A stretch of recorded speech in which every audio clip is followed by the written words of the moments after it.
8月26号，鲍威尔讲了不到9分钟的话，三大美股指数连跌2天，到今天纳斯达克跌了670多点，是跌了5.3%。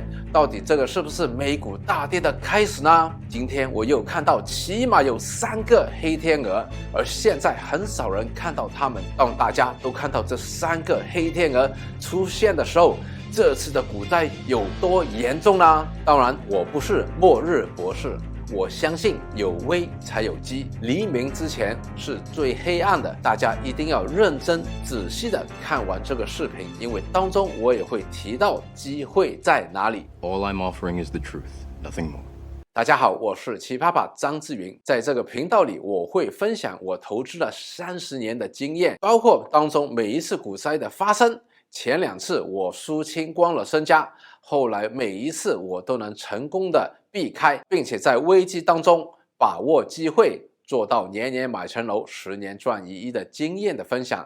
大家记得订阅并打开旁边的小铃铛，那你就会第一时间得到我的视频上载的通知了。回到了今天的主题，第一个黑天鹅是人民对政府失去了信任。那现在呢，社交媒体发展使得我们在有言论自由的地方可以发表自己的意见，这也加快了让人民看清楚真相，也加快了人民对政府的信任的消失。我们来看一看一个政府当中对经济和股市最重要的3个人物。第一个当然是总统，还有他的财政部长耶伦。这2位人士呢，操控了一个国家的 fiscal policy 财政政策。而第3个举足轻重的就是美联储的主席鲍威尔，他掌控了一个国家的 monetary policy 货币政策。鲍威尔在8月26号讲了不到9分钟的话，已经足够使到美股连跌2天。到今天在拍摄这个视频的时候，美股盘前还在下跌。那美联储这一次终于承认了通胀的严重性，并且表明了不惜打击经济，放缓就业程度，甚至表明不惜代价，就算使到经济衰退更严重，也要把通胀压下来，因为现在再不压下来的话，以后的代价会更沉重。但是美联储到了8月26号才承认的事情，其实我在以前我的直播和我的分享当中已经讲过好多次了。是不是美联储看错了呢？我觉得不是，美联储没有理由这么蠢，连我看到的事情他们都看不到。而这里美联储之前是在不断的误导大众，希望给人家有一个幻想，使到股票市場不會大跌。玩過嚟嘅啫，嚇我唔到嘅。但是只是包不了火的，到这里他不能不承认通胀已经到了一个非常严重，他们不再下重药，已经是控制不下来的一个严峻的事情了。而真正的危机是人民对鲍威尔失去了信任，因为他在5月的时候还说6月加息不会到 0.75%。 其实现在的通胀看起来只有 8.6%， 是美国政府已经改变了统计的方法，而且他们在调查房屋的开支的时候，故意的把房屋的开支按下去了，房屋开支的比重占了更大。我之前在我的直播里面也已经给大家看到了这一个真相。如果我们用1980年的方法来衡量今天的通胀的话，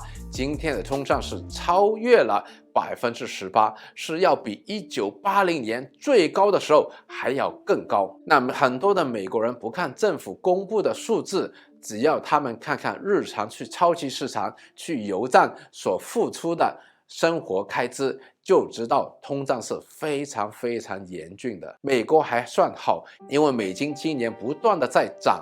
我们如果看到英国、欧洲还有日本，他们那里的通胀是更严峻。当然我们看政府公布的数字好像不是太高，因为每一个政府都在帮龙门玩一些手段，使到通胀的数据看起来没有实际的那么严峻。美国的经济已经是连续2个季度负增长，在经济学的定义里面，连续2个季度负增长已经是 recession 经济衰退的定义了。但是美国政府又改口说，哎，经济没有那么差。What you're seeing is that we are in a transition. We had this strong economic growth because of the work that this president has done in the past 18 months. 所以我们看到已经有记者质疑白宫的发言人到底是不是美国政府来改经济学的定义，搞到那个白宫的发言人支支吾吾的说，哎呀，这些经济学的定义没有实际的意思的。If we all understand a recession to be 2 consecutive quarters of negative GDP growth in a row. Because that's not the definition.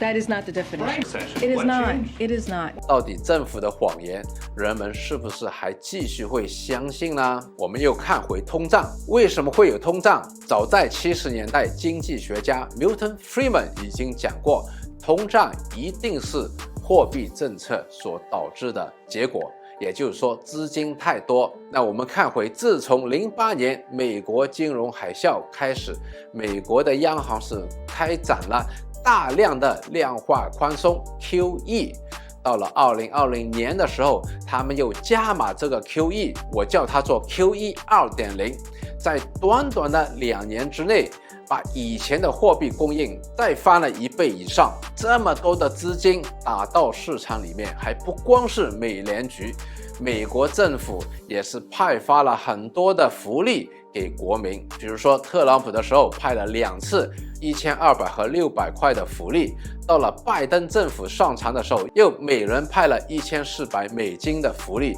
这些钱大量的涌到了市场里面，也是推高了通胀。另外，拜登总统为了刺激经济，搞好自己的名望，大兴土木要搞基建，包括最新通过的晶片法案和误导大家说是 Inflation Reduction Plan 降低通胀的法案，其实也是在大量的鼓励新能源。这些鼓励政策都会使到大量的钱打到实体的经济里面，推高通胀。那他们用什么方法来解释通胀呢？他们说是俄乌战争啦，新冠疫情打断了供应链啦，中国的出口受损啦。其实真正的经济就是因为钱太多，再加上特朗普时候开始的对中国的贸易战，给中国的货品加了很多的税，使到美国的消费者买这些中国的货品的时候都买贵了。一次又一次的谎言，使到美国和全世界的人民不再相信美国的政府了。这个信任崩溃是第一个黑天鹅。我们也看到美国的中期选举正在来临，拜登的支持度是一直在下降。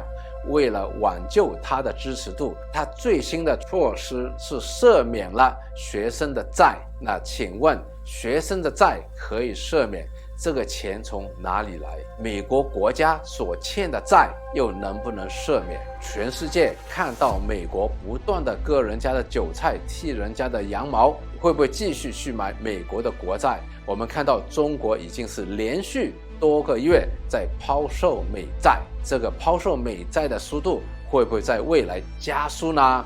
我个人觉得是很有可能的。除了这个黑天鹅，还有另外一个黑天鹅，就是这个世界的局面越来越紧张，我们会不会见到一个大规模的世界大战的开始呢？对冲基金经理 Ray Dalio 他研究了过去几百年的国家和经济的发展历史，他看到每一次老大哥衰退的时候，有一个新兴的国家超越老大哥的时候，都会有战争。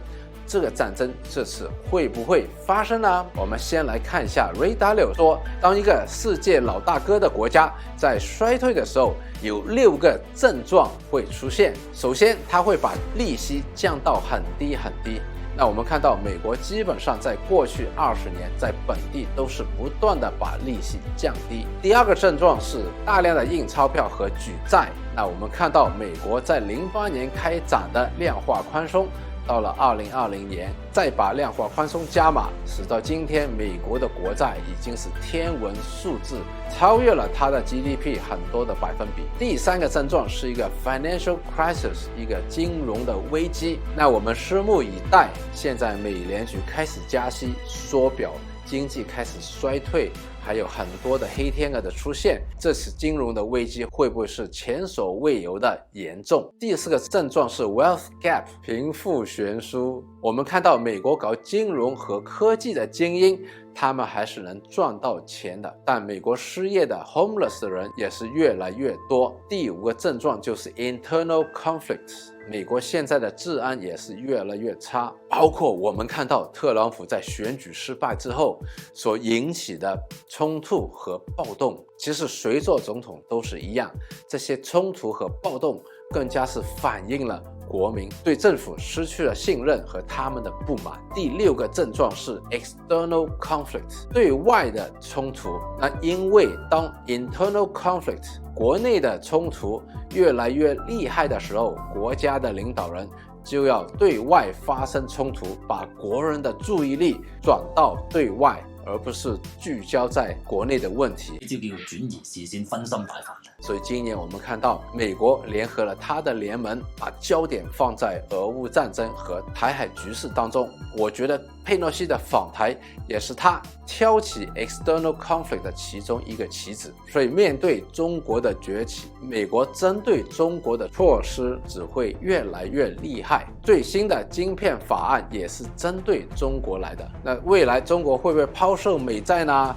有没有更严重的战争会发生啊？当我们迈入9月份，另外一只黑天鹅正在静悄悄地出现。之前鲍威尔说过，到了9月份缩表会加速，那到底美联储会不会真正的把缩表加速呢？如果不加速的话，我们刚才所说的信任的问题会进一步的崩溃。如果美联储要维持国人对它已经剩余不多的信任度的时候，真正的加速了缩表，这个缩表再加上美联储的加息，会使到美元更加涨上去。其实当通胀这么高的时候，美金对其他的货币涨上去，并不代表美金很强，只是其他的货币更弱。所以当美国不顾全世界其他的经济体系，只是通过加息和缩表把美金涨到了前所未有的高的时候，其他的国家的经济和状况是更惨，导致他们的货币相对美金是更低。我们回看97年的亚洲金融风暴，就是因为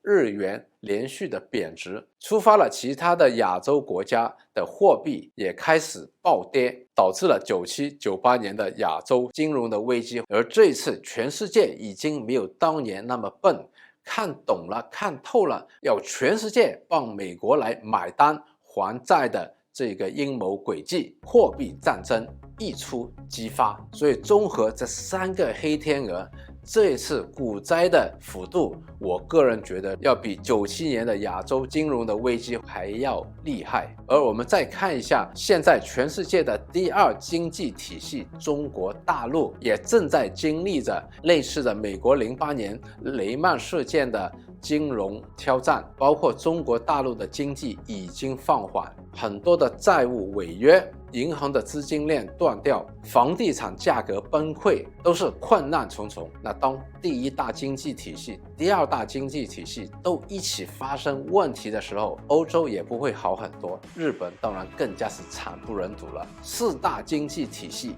一起崩溃的时候，对股市和我们的生活有多大的影响呢？当然有危才有机。我96年的时候回到香港，看到香港的楼价太贵了，我跟身边的人说香港的楼价要调整啊，要调整啊。但是到了97年，楼价继续涨上去，那时候很多人就告诉我 Alan 你不明白香港的楼市了。结果香港的楼市从97年到03年跌了70%，也正是这样，我在03年的时候才有机会凭着自己的50万，在香港全世界这个楼价最贵的地方做到年年买层楼，10年赚1亿。我相信这一次如果股灾发生的话，会带来很多发财的好机会。还记得2-3年前吗？我们所说的机会，包括计算能力大力的提升，包括5G 带来宽带的提升，造就了 AI、大数据、万物联网等等的商机，还有新能源车、